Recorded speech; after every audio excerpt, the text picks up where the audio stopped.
Assalamualaikum warahmatullahi wabarakatuh. Kami dari kelas 10 dari kelompok 1 ingin menampilkan drama hikayat tentang Indra Bangsawan. Saya Rian Wira Jenderazan, absen 31 sebagai Raja Indra Bangsawan. Saya Nazala Zelia Diviandini, nomor absen 26 sebagai Ratu Siti Halimah. Bahkan saya Evarela Garudiarsa, absen 19 sebagai Syabri. Saya Rafaela Virus, absen 28 sebagai Indra Bangsawan. Saya Safia Rizky, absen 32 sebagai Putri Natasha. Saya Diandra Safia Salsabila, absen 9 sebagai Putri Kemalasari. Saya Aluna Nabawi, absen 3 sebagai nenek sekaligus prajurit. Saya Nabila Aulia, absen 24 sebagai narator sekaligus sutradara. Saya Sabita Friends Atala sebagai Garuda sekalian editor. Saya Muhammad Purbaya Hadi, absen 11 sebagai raksasa dan buraksa. Saya Amanda Indiamreni, absen 4 sebagai Tati. Pada zaman dahulu kala, di negeri Kopat Sarial, hiduplah seorang raja bernama Indra Bangsu bersama istrinya Siti Halimah. Mereka belum juga dikaruniai seorang anak. Wahai Raja, mengapa kau melamun? Mengapa hingga saat ini kita belum dikaruniakan seorang anak, wahai Dinda?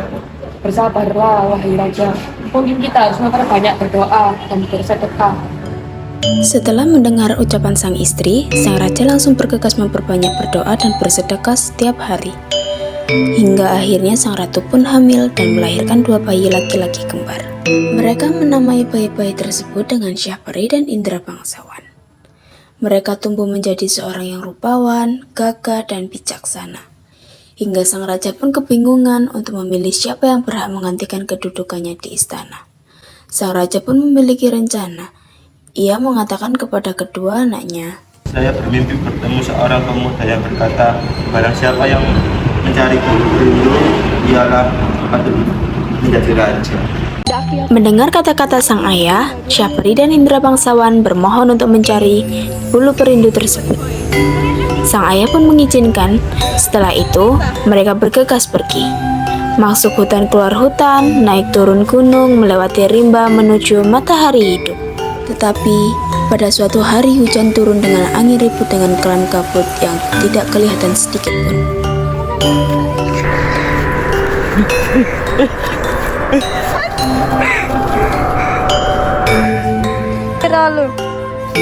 Hingga mereka terpisah, Syahperi yang khawatir terpisah dengan saudaranya pun berpasrah kepada Tuhan Yang Maha Esa.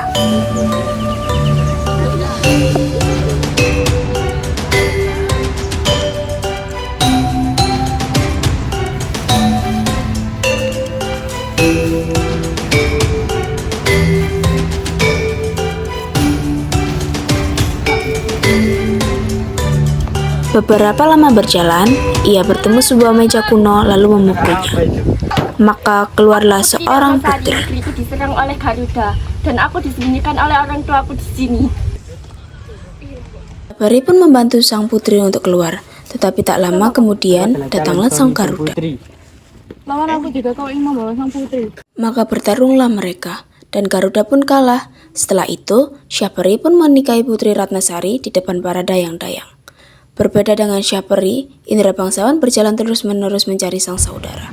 Ia bertemu dengan seorang nenek yang berkata kepadanya, Cuk, saya dari negeri antah berantah. Di sana ada raja yang bernama Tabir. Ia takluk kepada Buraksa dan akan menyandera putrinya, Kemalasari. Putri Kemalasari sedang sakit dan hanya air susu harimau yang dapat menyembuhkannya. Pergilah ke sana. Baik, Nek. Indra Bangsawan pun bergegas pergi dan menjumpai sang Raja Tabir.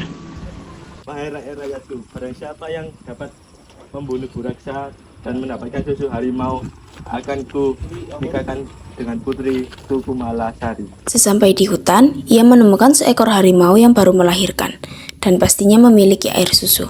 Akan tetapi, Kenapa kau di sini? Aku ingin mengambil susu harimau itu.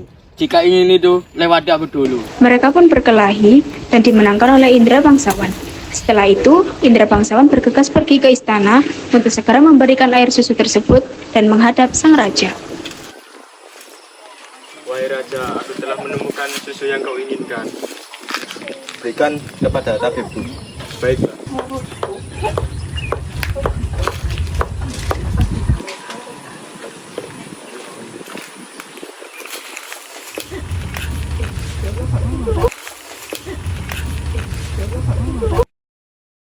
Mendapati apa yang telah dibutuhkan, sang tabib segera menuju ke tempat Putri Kemalasari berada.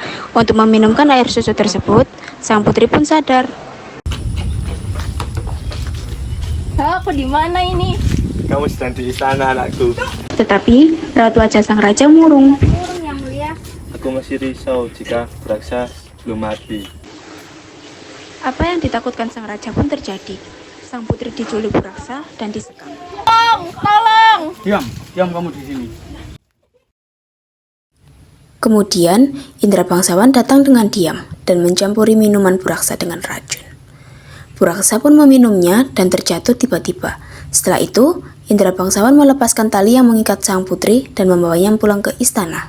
Sang raja pun berbahagia dan menepati janjinya untuk menikahkan Indra bangsawan dengan sang putri Kemalasari.